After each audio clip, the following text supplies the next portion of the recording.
I'm your Jesus-loving and potty host, L.A. Sprague. Welcome to Christians with Chronic Illnesses.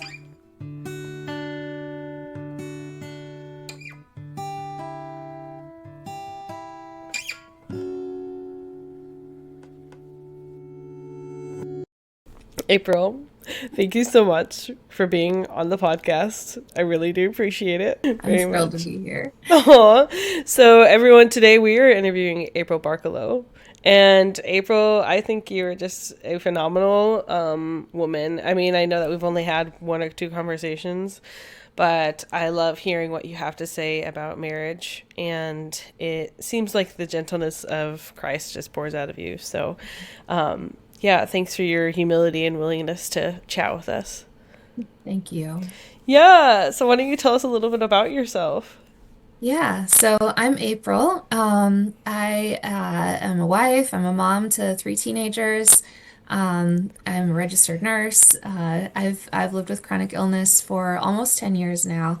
And I've gotten some answers along the way, some diagnoses, but still a lot of things that just aren't well explained by the diagnoses. So still kind of walking that road.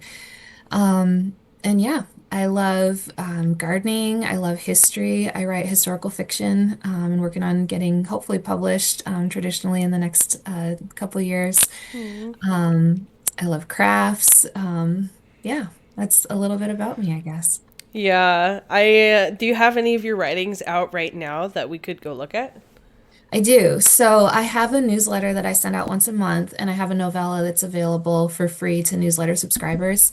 It's for sale too, but you can get it for free signing up. Oh. It's called The Letter, and it's a World War II kind of a like an epistolary story with letters back and forth. Yeah, I did some browsing on your website and it's like it, at least from what I saw on the website, it's like an old woman and a young man, right? And It the is. old woman is childless or something or lost her son and Is, yeah, uh she's childless, and they're actually, they don't know this at the outset of the story, but the reader finds out pretty quickly. They're kind of on opposite sides of the war. So she's a Jew, and he is with the NSB, which was kind of a fascist group in Holland during the war. And their letters crossed by mistake, like it's just his letter ends up at her house accidentally, and they form this relationship by letter that is just life-changing for both of them. wow. That's so cool. Sounds like a very unique story. Does that have anything to do with chronic illness or is that just totally That separate? doesn't. Yeah, Just for that's fun. probably the one story where medical things didn't work their way in. They usually do. Yeah, yeah. So tell me more about the stories that you're hoping to publish. Yeah, so my real passion is writing married stories, which again, ironically, the novella is the one story that doesn't have like a marriage as the central theme. But I feel like we need more examples of godly marriage in writing and in fiction in particular. So I write stories that are set between 1900 and the 1940s. And all of them have a married couple kind of as a central figure. And a lot of times, chronic illness and health things make their way in, partly because I'm a nurse in real life. So Yeah. I think it's always there in my brain anyway. But also just that lived experience. So the first novel that I wrote is actually the story of a woman with chronic illness and kind of the impact of that illness on their marriage as they kind of navigate their way through that. Yeah, I Um, want to read that. Sounds so good. Thanks.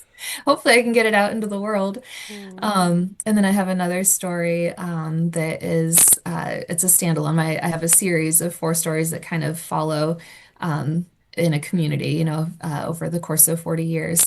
But my standalone one is about a woman who ends up being dependent on laudanum, and it's kind of a historical lens for the modern Mm. issue of substance use and things like that, which I'm really passionate about too. Yeah, that's so unique. Yeah, your stories sounds like they have really unique perspectives.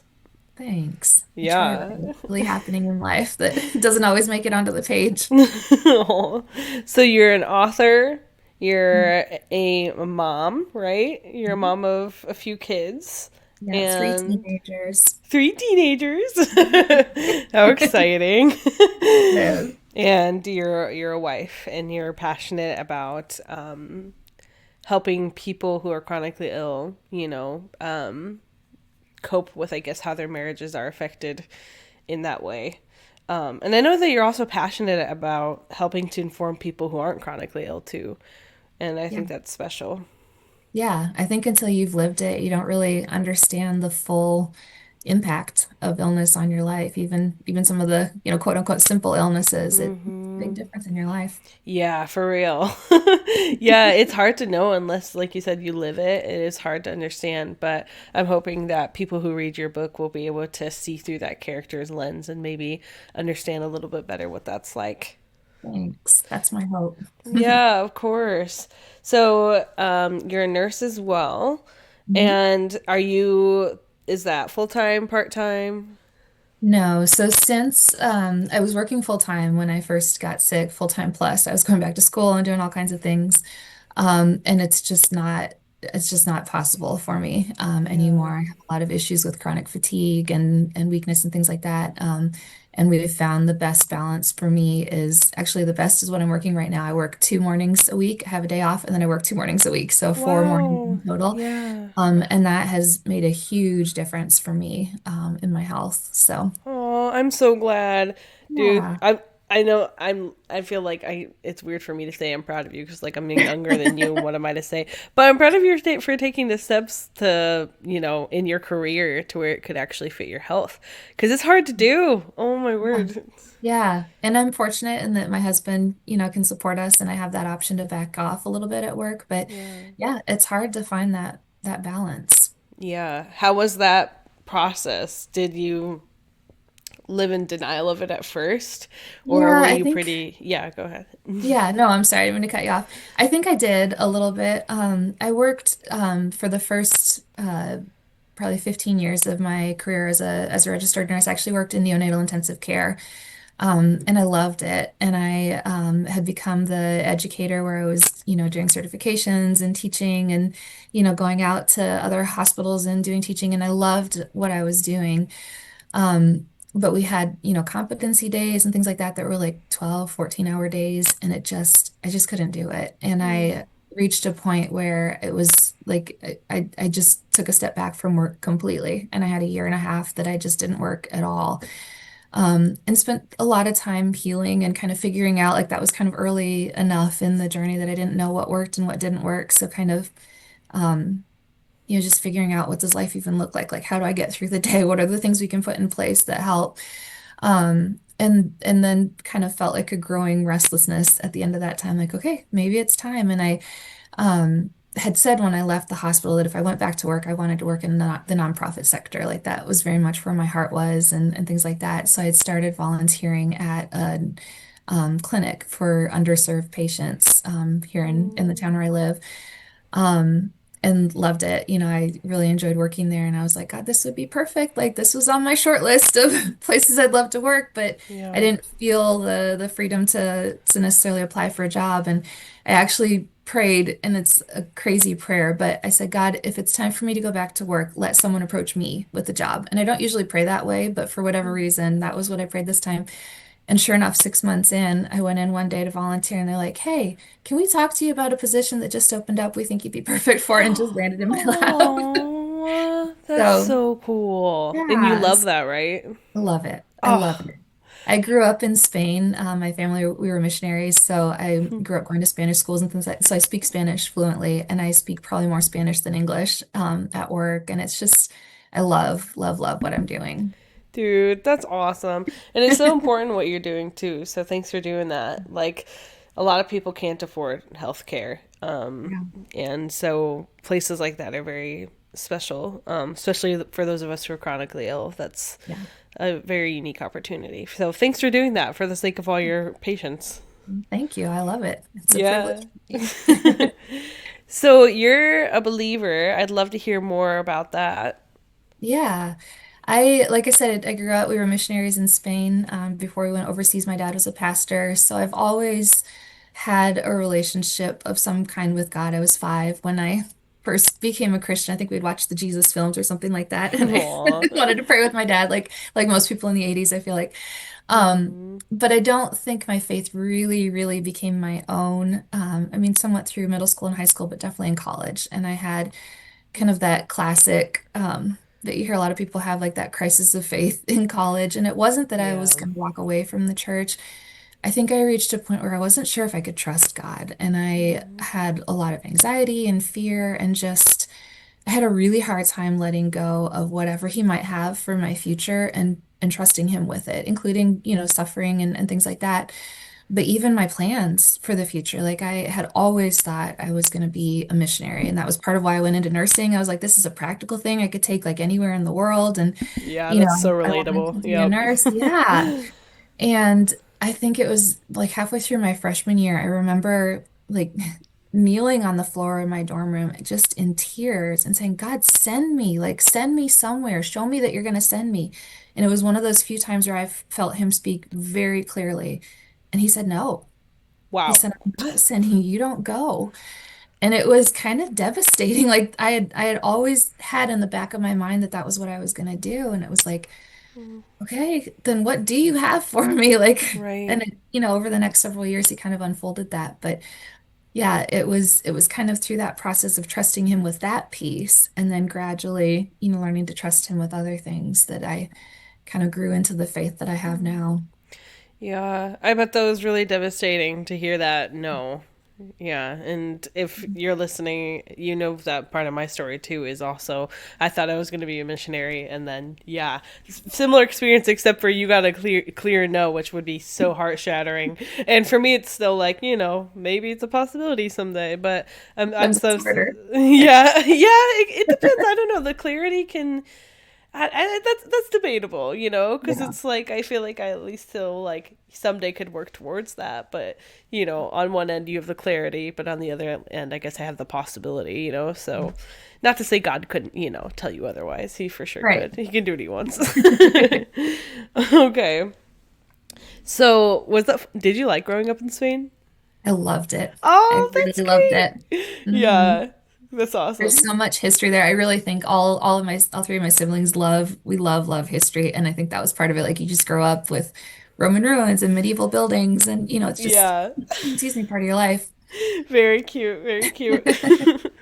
So you have a chronic illness. I know that you have celiacs, and you have another chronic illness that I think is maybe. I mean, I hadn't heard of it before you mentioned it. So do you want to talk a little bit about those? Yeah, yeah. So I have celiac disease and I have small fiber neuropathy. And that's where like the smaller nerves actually get destroyed. And they Mm, think in my case it was because of the celiac disease. I didn't have any of the usual like stomach symptoms that you have with celiac disease, mm, but I had numbness and tingling and just weird symptoms that didn't necessarily make sense. And sometimes celiac disease can do that. It can actually cause damage to the nerves. So for the first couple of years that I was diagnosed, I was terrified of eating gluten because I wouldn't know. I had no, GI symptoms, and I was mm, like, it's doing damage to my nervous system, and I don't even know what's happening. Um, yeah. and now I do, like now that my gut has kind of healed, I do have that. But so I have those. I have my labs show markers for what's called limited scleroderma, which is a disease that affects the skin and the organs and things like that over time. And ironically, those are like the only labs out of the feels like millions of labs I've had done that actually show something positive, and I have no clinical symptoms. So I That's follow. so weird. Yeah, so I follow with rheumatology, and every 6 months we repeat the labs and we do like it can affect your lungs and things. I do like pulmonary function tests every year, and Oh my so far goodness. I don't have anything with that Well, glad to hear that. brewing, I'm sure, in the background. Yeah. And then, like I said, issues with chronic fatigue and muscle fatigability and weakness and Mm. things like that that we haven't really been able to find a good explanation for. Yeah, that's unfortunate. So when did you start experiencing symptoms of any of your chronic illnesses?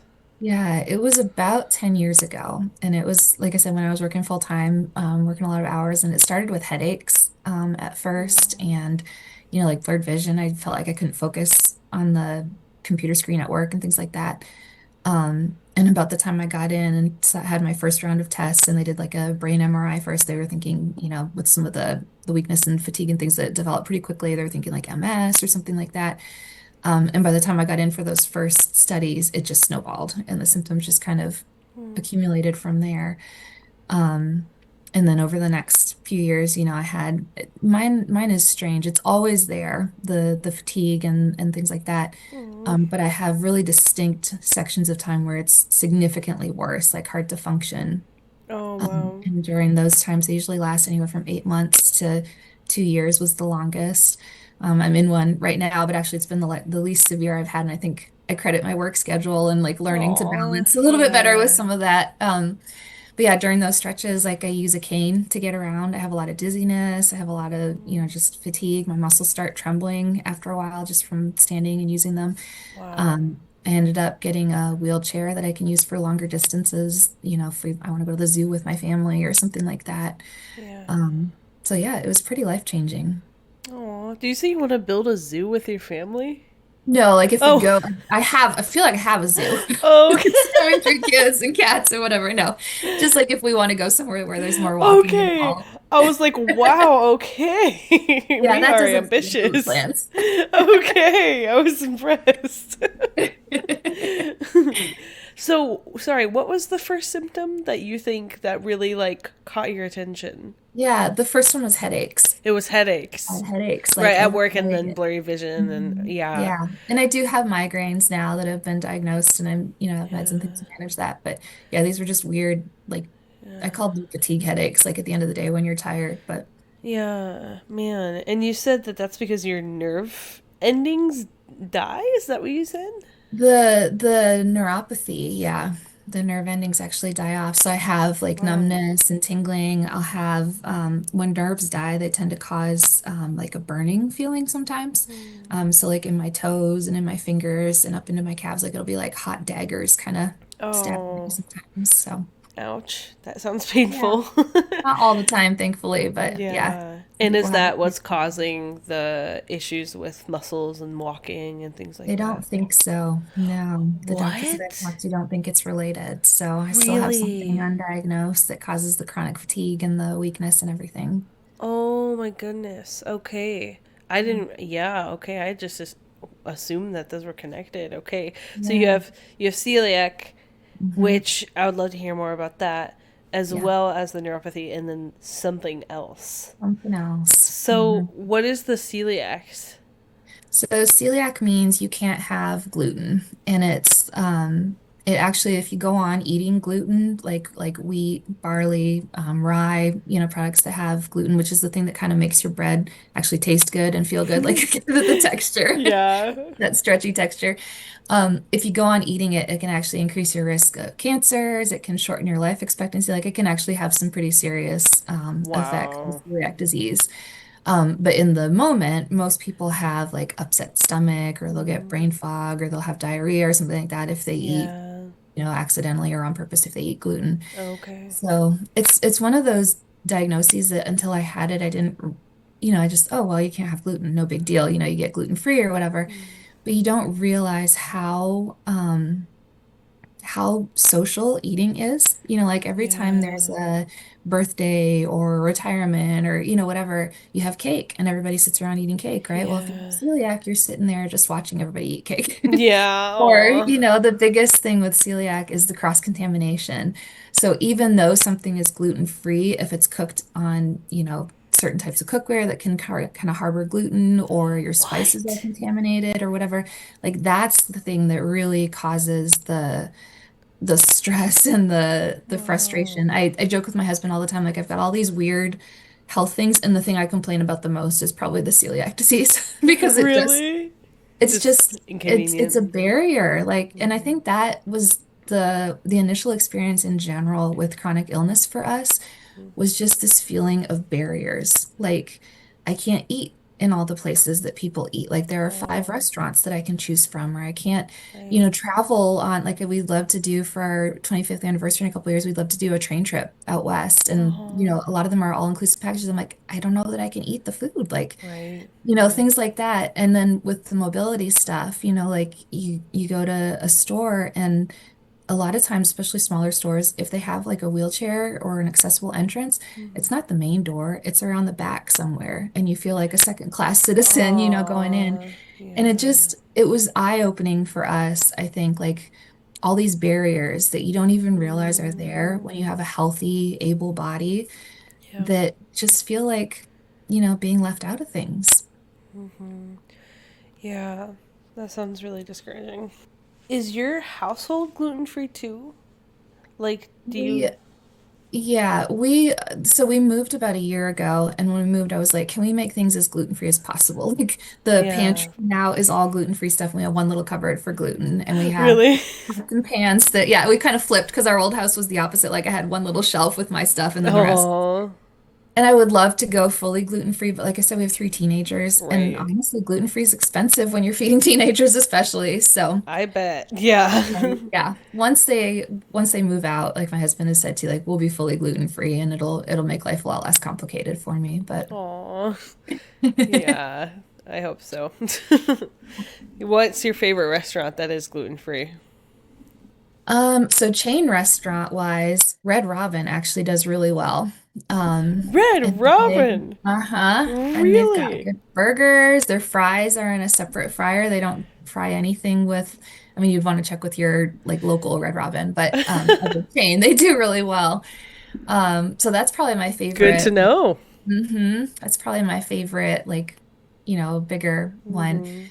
And then we have a kind of a series of like local restaurants in the area here that are owned by a couple of the same people. But all of them have scratch kitchens that do really well with gluten. So I could do like Dude, yes. chicken, I could do, yeah, like pub style food. It's kind of nice. Yeah, that's awesome. I'm happy to hear that. Yeah. But bummer you don't have as many options as you used to, but I'm glad you found some Yeah. good alternatives. Well, and it's nice. There are good apps out there right now. Like even when you're grocery shopping, you can scan stuff and make sure it's celiac Mm. safe. And there's one called Find Me Gluten Free that I use all the time, especially when I travel. Oh yeah, yeah, I know what you're talking about. Yeah, Yeah. and that's really, really helpful. And it's all like people that actually have celiac or gluten intolerance or Hmm. whatever actually leave the reviews, and they have to go through a That's vetting process awesome. to know what's safe and what's not. So Yeah. yeah, it helps a lot. Good. Yeah, what are the recommendations, or I guess what has helped you, not with just celiacs, but also your unknown condition and also with your neuropathy? What have you found helpful on top of eating gluten free and on top of your work schedule? Yeah, I think the big thing that I'm not always good at is pacing. Like when you have activity, building in breaks and stretching it Mm. out for, a couple days if you need to or whatever. And I'm a doer, and the probably the most conflict in our marriage has come over me like pushing through and wanting to do. And my husband's like, Oh, "Whoa, stop, you can't." Um, but yeah, so definitely pacing. I take a nap every day. That's part of it with my work schedule is that I can come home and take a nap before my kids are home from school, and that makes a big difference. Um, I'm trying to think of some of the other things, just little things around the house. Like when we moved into this house, we said we needed me to be able to live on one floor. Our mm. old house was a really cute 1940s house, but the bathroom was upstairs. So I was either Oh, stuck upstairs all the time or I was going up and down stairs, which stairs are really hard for me when I'm in bad stretches. yeah. So the house we moved into is a big old farmhouse, but we've got a bedroom on the main floor. We've got like, Mm. zero threshold entrance. I can get by on one floor if I need Yeah. to, which makes a big Oh, difference. And awesome. I'm so happy you were able to find that. yeah, me too. So with you said with the entrance, like you can just go right in without any stairs or anything? Yeah, it's just a ground level entrance. If they're friends Yes. with wheelchairs, they could wheel right in, or if I need the wheelchair at home for some reason, yeah, Yeah, that's which is really awesome. nice. How Mhm. has it been adapting to using a wheelchair? Because you're younger, right? What, Yeah, 30s? yeah. I'm 40s now, but I was 32 when I Okay. started. Yeah. Yeah. Yeah, that was probably one of the hardest decisions, the biggest step, I think. And we kind of like we walked into it gradually. And the first time was actually we were on a trip, and my grandparents lived up by Niagara Falls on the Canadian side. I'm Canadian, and my kids had never seen the falls, so we were up there for a birthday celebration for my grandma. And we're like, we really want to show them the falls. But if you've ever Oh, been around that area, there's not a lot of parking right down by the falls. Most of it is up like at the top of a really steep hill. yeah. So thankfully, someone had commented beforehand. They're like, you might want to borrow a wheelchair. Like that's a lot of walking for you. I was in a really bad stretch at the time. Mm. So we did. And it was one of the funnest memories in hindsight. Like it was one of those, like we sat at the top of the hill and I'm looking at the wheelchair and I'm like, I don't know if I can do it. My husband's like, if you want to see the falls, this is how we have to do it. Like, do you really think you can walk down the hill and back? Like, you can't do it. So we got in, and it was in March that we were there. And I'm not kidding, the hill was like, felt vertical. And Yeah. so the whole way down, I'm like gripping the handlebars, like, please don't drop me, please don't drop me, please don't drop me. It's like Oh. holding me down all the way down. And we had a great time down by the falls. Like, we could walk the whole length of it. And, I was in the wheelchair, so it didn't totally wear me out. And then Yeah. the return trip back up, because it was March, like there was salt for the snow everywhere, and my husband could not get traction to go up this steep Oh, hill. poor It guy. was, we died laughing. I mean, it was one of the Oh. funniest. I mean, we made it, thankfully, and I felt badly for him because it really was a lot of work for him. He was laughing as hard as I was. Like, it was just hilarious. That's We finally made it back awesome. up. But that was kind of the bedrock experience for wheelchair, and that's been my experience with the wheelchair. Like, the times when I push hard and I'm like, nope, I'm just gonna walk it. I've got this kind of thing. I'm so exhausted, and it takes all of my energy just to stay upright and to walk, and Yeah. that I don't enjoy it. I can't be Right. present. And when I'm in the wheelchair, there's just this freedom, like, okay, I can laugh, I can, enjoy this, I can Yeah. whatever, because all of my energy isn't going to things it doesn't need to go to. Yeah. Yeah. I don't have nearly like I think as debilitating as chronic illness as you do, but my husband had borrowed a wheelchair when we were on our honeymoon at the aquarium, and just like you said, it's just like being able to not have to worry about like okay like do I actually have enough energy for this? How is this going to affect my health later today? Yeah. Like, yeah. And like you said, we laughed so much, and I yelled at him a billion times not to push me too fast, Yep. because it's just like, and it was so freeing. And Yeah. yeah, so I'm glad to hear that you had that experience. That's so cute. Did you ever deal with like, or do you ever deal with worries of like perceptions? Yeah.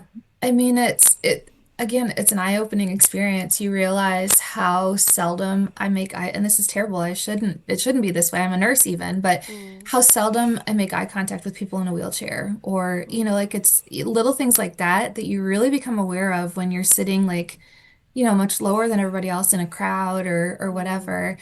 Um, so I mean, that was an adjustment. Like, hmm. I don't know, you just, again, there are barriers, right? You don't think about it until you have to have them.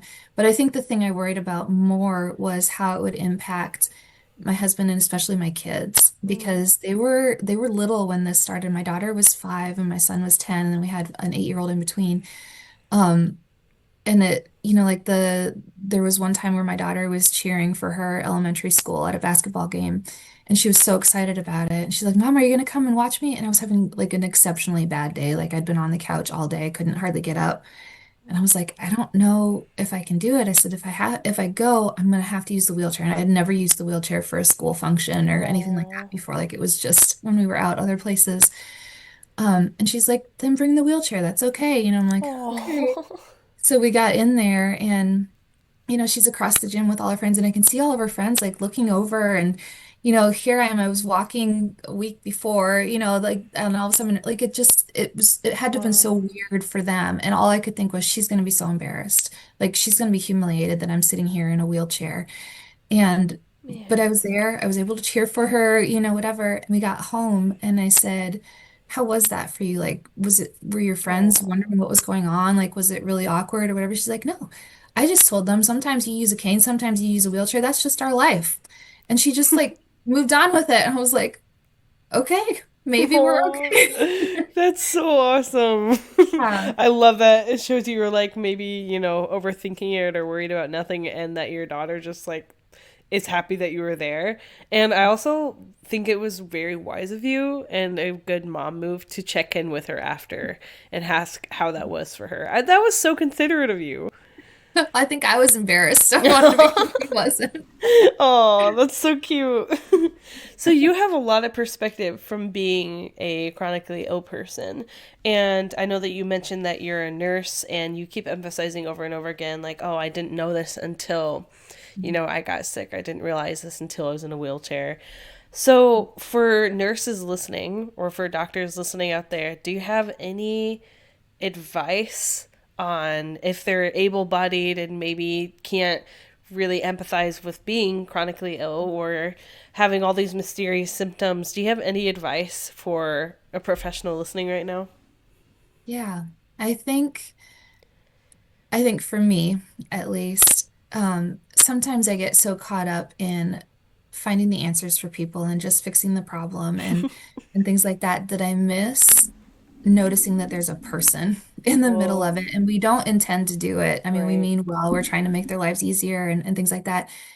But I think sometimes I forget to think like, what kind of impact is this having on their life? And sometimes it's simple complaints that don't seem like that big of a deal to me, like eat a gluten-free diet, right? Yeah. That I don't always realize how seriously that's impacting their life. So I think Mm, taking time to acknowledge that there's a human in the middle of this cluster of symptoms, but also then listening and not assuming that I know. And that's something that I still am working on because I have my experience, but I don't have everyone's experience. mhm, So listening to people asking questions and being willing to listen to how this affects them, what they're feeling, what it's like to have to look for answers or whatever.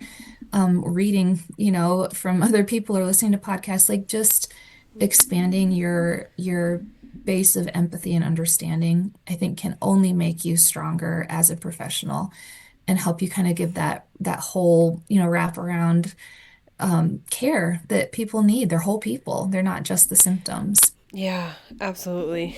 Thanks. I think that's helpful. If you're listening and you're a medical professional, we're very happy that you're here. It's so, I think, caring of you to try to listen to a podcast to understand your patients better. So kudos to you. Thank you. I know that you guys, and maybe April, you're aware of this too, kind of get a bad rep in the chronic illness community. It's always, oh, my doctor doesn't listen, and Yeah. that's fair because a lot of us do run into issues with that. But we're grateful that you're here. We're grateful that you're being different and you're, like April said, seeing the person amidst the symptoms. So we And I appreciate don't, you. I'm sorry. Oh, you're good. Go ahead. I was just going to say one last thing for any medical professionals that are listening. I don't think you realize the impact it has when you do listen, when you do care, because that's not always the experience we've had, especially if you've gone years and years looking for answers and you feel like Yeah. I mean, you start to doubt yourself. Like, am I just crazy? Am I making this up? Am I Yeah. being melodramatic? Am I, whatever? And the doctors and the nurses and other medical professionals who have just little things like put a hand on my shoulder and said, this must be really hard, or I'm so sorry that we're not finding answers, or just acknowledging that this has been a long road, or that, whatever. Those people stand out and made such a massive difference to me, even as a nurse, just that encouragement. So I guess an encouragement to you to take that time and just show them that you care. I don't think you can overestimate how much that means. Yeah. Yeah, I had a doctor who he just like looked at some interactions between me and other doctors and just like looked me in the eye and was like, they were mean to you. Like Mm. they didn't need to do that. And just to have that one doctor, like just the one who can, like you said, touch you on the shoulder, look you in the eye. I've had other doctors that literally haven't looked me in the eye the whole appointment. And it just means a lot to be actually heard. And even if, you can't find the answer, even if it's above your, whatever, your, I don't know if it's pay grade, but Your pay grade, but yeah, yeah. your your and knowledge base or your whatever. Yeah. yeah, like even if you have to pass this on to someone else, like just that moment can be very, honestly life changing for us. It can be very impactful. So thanks for Yeah. that advice, much appreciated. So I would like to hear more about you and your faith in chronic illness. How have they impacted one another? Yeah. Um, so like I said, I had uh faith coming into this. Um, but I think like any of those really hard things we face in life, it gets put to the test. And this definitely did. And I mean, in cycles through the years, I've struggled, but I think over the long haul, it's deepened my faith in ways that have honestly made me reliant on God in ways that I wasn't always, when I was healthy and able to do whatever I wanted to do. Um, and then that process of trusting him. I mean, not unlike the experience in college, early on, we were going to so many doctors. I think in the first 5 months, I had had 30 different appointments with specialists and testing and, Wow. all kinds of things. And all of them were yielding, nothing. And we got not turned away, but sent on from doctors so often that we started calling it the breakup. Like, after the first round of negative tests, you're going to get that phone call from the doctor, like, hey, we don't know what to do, wash their hands of you kind of thing. Mm. And I get it, but it just, time after time after time was so discouraging. And I had one day where I was like, God, I just need a promise. I need something to hold on to. I need you to give me a promise that's specific to this situation. And I was praying and reading my Bible, and it was again one of those few times where he was very clear. And what he said was, I know what this is. And I was so angry, so Mm. mad, because that wasn't a promise. That wasn't an answer. It wasn't, it didn't feel like what I was looking for. But over the years that followed, the number of times I've come back to that and rested on those words, just for one thing, it was confirmation, because I think anytime you have these kind of nebulous symptoms that don't show up in testing or whatever, especially when it goes on and on and on, and you keep getting told, no, it's negative, it's nothing, whatever, Yeah. you really do doubt yourself. And so for one thing, it was confirmation, like this is something, and I know what it is. And the other side of it was, this wasn't a surprise to God. And I mean, that shouldn't come as a surprise to me, but it turned my life upside down so much that I think I assumed it did the same for God. And it didn't. This was part Mm. of what he had always known was in store for me. And not that that doesn't come with some pain, but it also comes with some peace, because I'm not living in some plan B, like we got put off on the sidetrack of my life. I'm still living the exact life that he knew I was going to live, and there's purpose in that. And I think so many times I've come back to those words, and I'm 10 years in and still don't have all of the answers to explain what's going on. And I joke that God and I have two things on our agenda when I get to heaven. One is to sit down and have bread for dinner. We're Mm. going to sit down and eat bread together. And the other is to say, okay, what was it? Like, tell me what, because at this point, I don't think I'm going to find out in this lifetime. And there's a whole story with that too. But sometimes the things he gives us are not the things that we think we want, but they're the things we need. And Yeah. so that, I think that experience and that having to rely on him have just taken my faith so much deeper over the last 10 years than it ever could have been without this. Mm. Yeah. In what ways do you feel like your life has gotten deeper?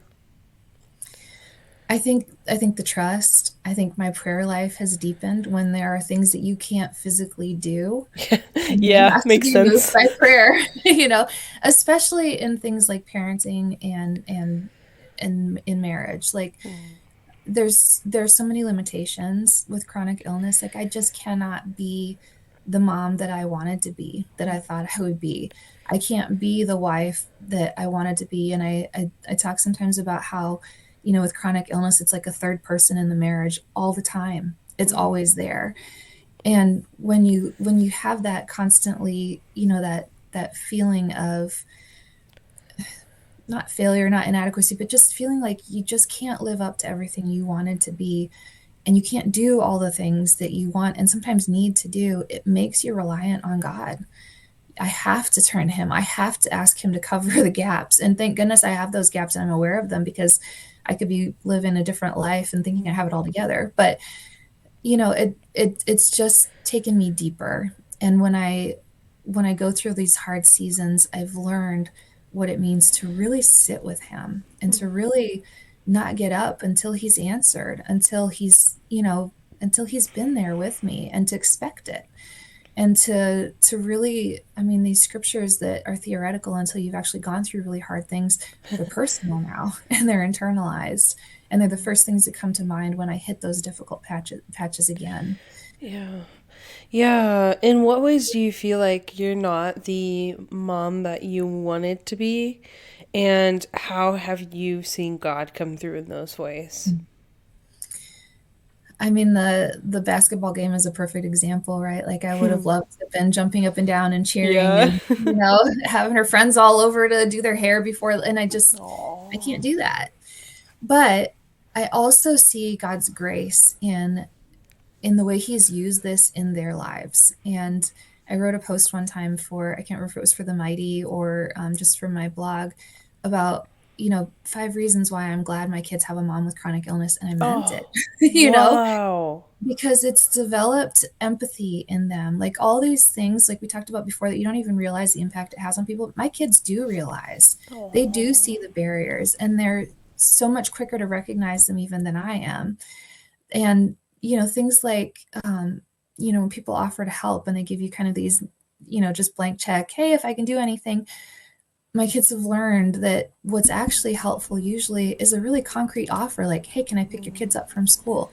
Hey, can I bring you a meal on Friday? Hey, can I come clean your house? Those things. And they've watched the times when people have done that, or the way we've learned to know that for other people, and it's changed the way that they Aw. approach people when they need help. Yeah. And even things like my oldest just got accepted to college, actually this past week. Oh, He got a scholarship congrats. and last night, and yeah. But he wants to study video game design, and specifically he wants to make video games for people with disabilities, with Oh. vision impairment or limb differences or whatever. And that came directly from the experience of watching the limitations and the barriers and the things that we experience through my illness. So God's been faithful, even in the tangible things, to make up for those deficits and to shape their character in ways that I don't think it would have been shaped if they had had a healthy mom.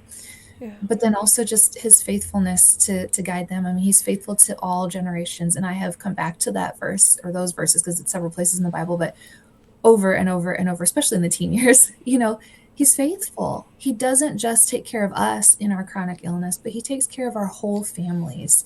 And he hasn't forgotten that our kids are growing up in the midst of this, or that they have futures too. He takes all of that into account, and he's good to all of us. Yeah. That's so cute what your son's gonna do. It literally gave me goosebumps. That's so pure. Yeah, I'm excited for him. He's got some really neat ideas.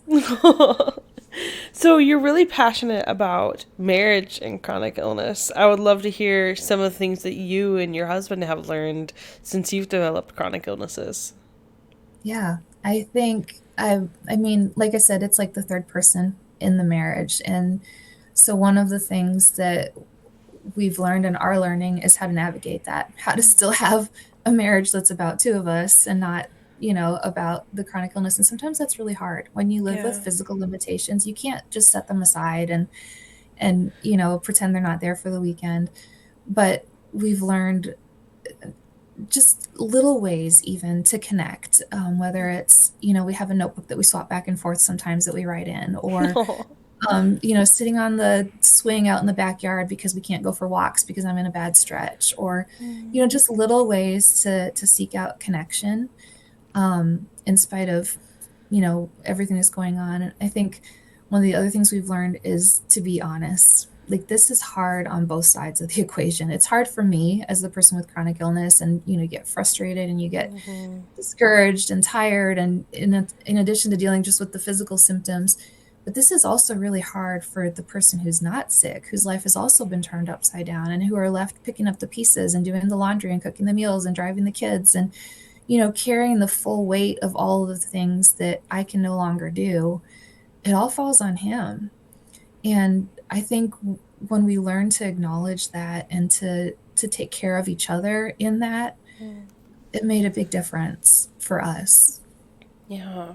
How do you not how do you avoid or correct yourself? I don't know if you've ever struggled with this, but in feeling like a burden in that. That's actually the premise of my book, the chronic illness one, is, and I called it The Patient Wife, because you feel like, how can he see me as anything other than a patient? Like, I'm an invalid. Oh, And wow. when you're in those really bad stretches, like I've had periods where thankfully I haven't needed help with everything, but even recovering from surgeries or things like that, where like you can't even shower yourself and you feel like he didn't sign up for this. Like this is not Right. he's not a nurse. I'm the nurse. Like this is what he signed up for. And it's really hard, but again, we made that vow to love each other in sickness and in health. And I Ooh. think that hits a little differently when you hit that. I mean, you make that vow on your wedding day and you think, "Oh yeah, in my 60s or 70s or whatever." But when Right. it comes at 30, it's a different story. And it's Yeah. you have to find new ways to love each other in the sickness, in the health, that look different from what normal couples can do. And sometimes it's things like I one of the best things my husband does for me is make me laugh. And we had at the beginning of this current crash that I'm in, I have some like orthostatic intolerance. I don't have POTS, but I get dizzy and I, have Mm-hmm. moments where like I will actually pass out if I don't sit down kind of thing. Man. And we were at a store like early on in this crash, and in the middle of the grocery store, I was like, I need to sit down. Like you could just, I can feel it coming when it happens. And he didn't make a big deal. He just like pulled the cart over to the side and I like dropped to the floor and I sat on the floor in the middle of the aisle. And for the next probably 15 minutes, there was a candle display across from us. And we love like scented candles and stuff like that. He spent the next 15 minutes like picking candles off the shelf and bringing them over for me to smell. And hey, what do you like think about this one? Like it was just normal life, like no big deal. But those are the ways that he's learned to love me in sickness, that he doesn't brush it under the rug. Oh, it's nothing. You're fine. Get up. But he also doesn't make a mountain out of a molehill. And he'll, kind of find ways to help me laugh in it. And I don't envy him the job he's had to try to navigate that and figure out like where that line is. Yeah. But I've needed that levity so many times when it's like it's either laugh or cry, right? And so he Yeah. helps me laugh. Aw. That's so cute. How do you like stay disciplined in your napping and taking care of yourself? And also, how does that impact your husband and your family? How do you guys work all that out together? Yeah. I mean, it's at this point, it's baked into our lifestyle Yeah. that when we, every day after work, I have to lay down, even during the summer when my husband's a teacher, so they're all home for the summer. Yeah. And that's the time when it bothers me the most because you have that guilt and you feel like you're missing out on, Aw. family life because you're gone at work and then you're gone for an extra 2 hours to nap Right. and whatever. Hmm. But we've learned that it's essential. Like if I don't, and this is something that my husband has been really good about, sometimes tactfully, sometimes not, admittedly, but reminding me of, I'm a doer and it kills me when I can't do things like in the summer when I can't be out in the garden all morning or when I can't, work on home improvement projects or whatever. Like my internal drive is always like go, go, go, go, go. Yeah. And we pay for it. Like if I push too hard and I push past my limits, or when I'm in crashes and I'm just like, nope, I'm just gonna, get head of steam, get my way through this. Number one, I crash for the rest of that day, but I also crash for the rest of the week. Like usually I'm paying for it for 2 or 3 days afterwards. And number two, and this is what he's been good about reminding me of, I'm not the only one that pays the price for that. They all pay for it. Like if I push too hard and ignore my limits and I'm in bed for the next 3 days, then they're without a wife and mom for the next 3 days. And he's carrying the load of the, family, just keeping everybody going that much more. And, it's not just me that's affected by it. So knowing that does keep me in check a little bit more. Like those Yeah. times when I'm pushing through, it's like, okay, maybe I don't want to stop for me, but at least I can stop for him or for my kids, Yeah, whatever. which is wild because I think what we can perceive as, oh well, I'm being selfish if I take a nap. It's Right. actually you're being selfless. Yeah, That's wild. it is. It's a complete reversal of what we feel in normal life. But Yeah, yeah. absolutely. Wow, thank you for Mhm. that. Do you have any specific advice for, married couples who one of them is a caretaker and one is the caregiver, or sorry, caretaker and then the receiver? What would be your advice to each of those roles? I think number one, honesty, for sure. This is hard for both of you. You both know it. You might as well be honest about it. Yeah. And that's hard sometimes because it feels like judgment on the other person when you're saying, when the person who's healthy is saying, it's really hard for me when you're in bed all day and the person in bed all day can't do anything about it. Like it is hard to hear that. So having the humility and the love for that person to be willing to listen to it without defensiveness, which Yeah. is really hard. But letting each other be honest about this journey, because this is a long journey. This is not, for most of us, this is not like a blip on the radar, a few months, and then we're on with our lives. Like this is a lifelong thing. And we're going to have to be, if we're going to have a strong, healthy marriage, we're going to have to be able to talk about it and to be honest with each other about it. But then also on the kind of the flip side of that is having somebody outside of the other person that you can be like really, really honest about it with, so that because there is an element of hurt in it on both sides, and you have to be honest about it, but you can't hash it over and over and over, right? So having somebody that you can talk to, and that's really, I think that has been the hardest thing for us. It's easy for me to find people that can relate to being sick.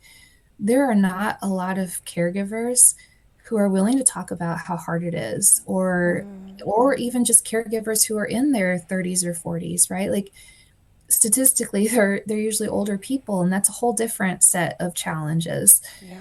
So for my husband to find somebody who not only is willing to be honest but who knows what it's like to actually carry this weight, to actually be the healthy person, bringing everybody else along, it's hard. It's really hard. And if you have a diagnosis, I think support groups are a good place to start with that. If you don't have a diagnosis, then you don't have that either. But finding people that you can be honest with, and maybe it's a parent or a friend, even if they can't fully relate, I think it just helps to spread out some of that pressure and take it off of the marriage. And then, like I said, finding ways to connect that do fit with what you can do. Maybe it's breakfast in bed, like maybe you can't go to a restaurant anymore. Maybe you can do breakfast in bed, or laughing together in the wheelchair when he pops wheelies or whatever, which he does every single time, and it's still like, ah! But Aw. things like that, like finding those things and finding new rhythms, like new things that you like to do together that you can do together. Maybe it's reading, maybe it's watching, I don't know. Sometimes we've done like virtual walks through, I would love to go to Egypt. So we've done like virtual walks through Oh. Egypt that, we're not actually going anywhere or doing anything, but I feel like I've done something, finding That's those so shared experiences. cute. Where do you find those, like the virtual walks? Like YouTube and stuff like that. You can just, what do you look up? Virtual Just walks? Yeah, virtual walk. There are people that wear like a What? GoPro or whatever and just walk, Uh, and you can go that's along for the ride. amazing. I may look this up myself. That's Yeah, incredible. I also would love to go to Egypt, so there you go. that's awesome. So, I know that you had mentioned earlier, when I asked, how kind of Christ and your chronic illness have impacted one another, or I guess your relationship with Christ. And you mentioned that God just said, like, I know what this is. And at first that made you angry. And now you've moved to accept it as a form of encouragement. I'm wondering if either you'd want to expound on that or tell us more about ways that you have been encouraged by the Holy Spirit in your chronic illness journey. I think one of the things, and I kind of touched on it briefly, it's really hard when you have a chronic illness that turns your life upside down, that upends your career, your plans for, a family, your whatever. It's really, really hard not to view it as plan B for your life. And I think that's been the biggest thing for me. I've had people with really good intentions, and I know where the heart comes from, and I don't disagree with them, who have said you could pray for healing, and God would heal you. And there has not been a second in this journey that I have doubted that God could heal me. Mm. But there also has not ever been a moment in this journey where I felt like He would, and that's a hard pill to swallow sometimes at the outset. But over the last 10 years, I have seen him use my illness. I mean, I talked about how it's helped my family, how it's deepened my faith, how, I've been able to write about it on, my blog and the Mighty and, all different places to help people gain understanding, but also feel seen and heard, people that are experiencing it. All of these things are things that, number one, I wouldn't have done without the chronic illness in my life. Like I wouldn't have even had the awareness of what it's like. And number two, he has multiplied the impact of this illness so much in the first 10 years that there's part of me that I don't want to be healed. I do, but I don't want to be healed. And that was a really long journey, I think, to get to that point. But once I could start to trust him enough and to see the goodness in the hard things enough to say, maybe this is plan A. And that's hard to relate a good God, a loving God, to the hard things that we experience in chronic illness. So I'm not saying that that's an easy truth to Yeah. swallow. But what if this is plan A for my life? What if this was what he always had in mind and always Wow. intended, knowing that I would steward it? And we don't look at chronic illness as a gift to be stewarded, but in a lot of ways it is. It's an invitation to slow down, to step out of the current of life, to build in rest, which was always part of his plan for us, to build in intentionality in our relationships, to grow our empathy and the way that we do good for others because we understand what it looks like to do good for others. Like all of these things aren't plan B things. These are central to his purpose for us. And sometimes the way he brings that about is through something like chronic illness. Wow. That was so good. It's I hard. learned, yeah, it All the is. really good things are hard. Yeah, absolutely. I think one challenge or and blessing that I've gotten from getting a chronic illness is the need to take care of our body, right? Because it's like we all know, oh, I should eat better, I should exercise better, I should sleep better. We all know that. And and some of us, God bless you, are more disciplined naturally, and that's awesome. And Good for you. other and others of us, maybe God had to hit us with a chronic illness. I don't know. I'm Yep. not. And yeah, because if not, there's other consequences if we don't. So Yeah, exactly. Yeah, yeah. it stops you in your tracks. And yeah, I mean, our bodies are temples. And I think yeah, you realize how much you need to take care of that temple when you're hit with chronic illness. For real. Oh, well, this has been so insightful. Do you have any last word? I don't know. Do you have one last thing you would like to say to Christians with chronic illnesses or anyone listening? I think just what we've said, be honest about it. Be honest with God. It's okay to be angry with God. He can handle that. And I think we start taking those steps to deeper faith once we allow ourselves to be honest, to be mad that the promise he gave us isn't what we wanted, or that there was no promise at all, specific to our situation, to be angry that, we can't be all the things we thought we would be. And then to lay them out with open hands and say, okay, then who do you want me to be? Like you've given me these things in my life. And for those of us that came to chronic illness already being parents, I think there's a gift in that in a way, because I know it can be so hard when you haven't already got a family. It's just so hard. It impacts that decision so much more. But that being said, being honest with God and saying, you've given me these kids without the ability to take care of them. Like, what do you see here? Show me and work through me in ways that I can't do for myself anymore. And just trusting in his faithfulness to us. And I think it's so easy to be tempted to feel like he's forgotten us, or like we're being punished, or like this isn't fair. And it certainly doesn't feel fair a lot of times. And we can be honest about that too. But there is so much sweetness and so much goodness that I honestly think is reserved for those of us who suffer in the body, that people who are healthy don't experience in the same way.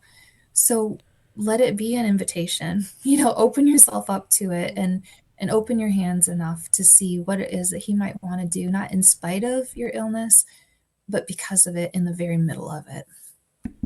Wow. Thank you, April. I appreciate that so much.